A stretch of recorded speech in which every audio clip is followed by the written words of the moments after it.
Everyone, welcome back to my channel, and for today's video we are here on Amadeo Cavite East-West Highway. Meron tayo ditong farm lot, 1,000 square meter, 7,000 per square meter.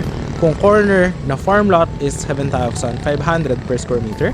Kung residential lot naman, yung mga yung mga 300 square meter is only 8,250 per square meter. So 24% is down payment and 76% is installment po siya.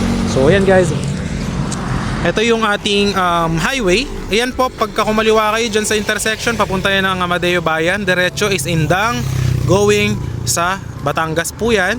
Pag gumanon po kayo pa kanan, papunta po yan ng 13, papunta SM 13. Ayan po yung ating highway. Ayan po, so 4 lanes. Pag diniretso nyo to guys, papunta naman to ng Silang, and then papunta ng Calax kung galing kayo ng Manila.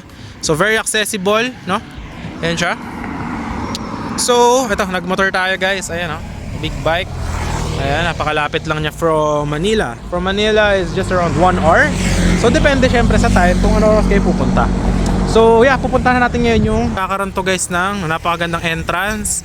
And then dito naman is magkakaroon naman siya ng yung social na meron siyang arc, no? So, executive village siya.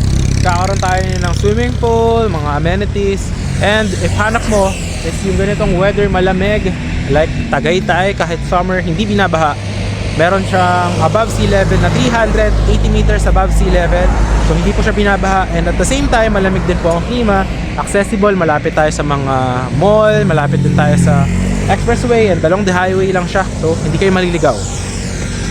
So right now, ayan, ang ginagawa natin yung under yung mga construction and development. Ayan siya guys, oh. So dito guys, meron tayong mga commercial lot. Sold na yun lahat. Bakit siya tinawag na commercial?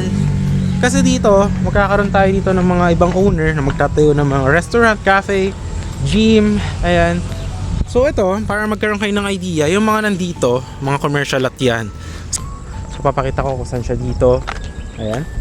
Tapos, yung mga farm lot natin, tsaka yung mga residential lot, nandyan lang. Ito yung roundabout from the highway. Ayan yung highway, di ba? Alright. Tapos magkakaroon dyan ng, ayan, may roundabout.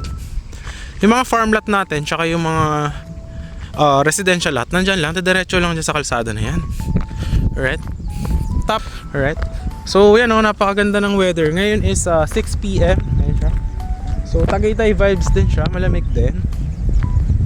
And kung hanap mo is yung payapa for retirement investment, I will highly advise this one. So kung interested ka, yan, message mo, nandiyan yung Viber, WhatsApp ko. Ayan. So perfect na perfect actually. Ang ganda. Ayun. Ito yung diba dun tayo galing, yan yung highway, diba yung roundabout. Pag gumanon kayo, yun yung mga residential lot, tsaka yung mga farm lot. Nandiyan Ayan. Andyan. Yung retirement lang na investment, or parang what do you call this? Parang farm mo or parang pahingahan mo. Yung mga 1,000 square meter natin, 7,000 per square meter. Kapag naman yung mga 300 naman ng mga residential, nandyan. Siguro mga 2 minutes walk from here. Nandyan. Makikita mo. Lapit ako sa inyo. Dito. Dadiretsuhin nyo lang po yan.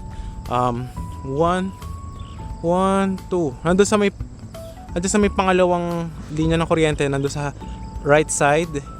Yung mga residential and farm lot natin. So napakalapit lang naman from the highway. Ayun lang yung highway. Yan. So yeah, napakalaki ng mga concrete roads natin, no? And syempre ayusin natin yung land para kapag turn over sa inyo is syempre komportable kayo, di ba?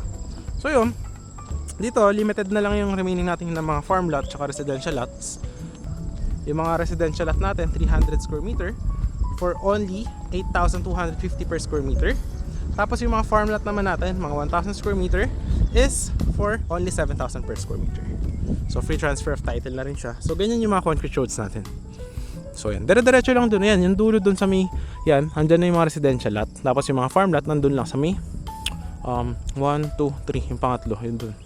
So maglakad ka lang ng onte. Yan. So yun lang. So ayun guys, if you are interested, yan, message nyo lang ako, napakaganda. Maraming salamat sa panonood. If nandito ka pa sa huli, once again, this is John Krish. I hope to see you soon. I hope you have a great day.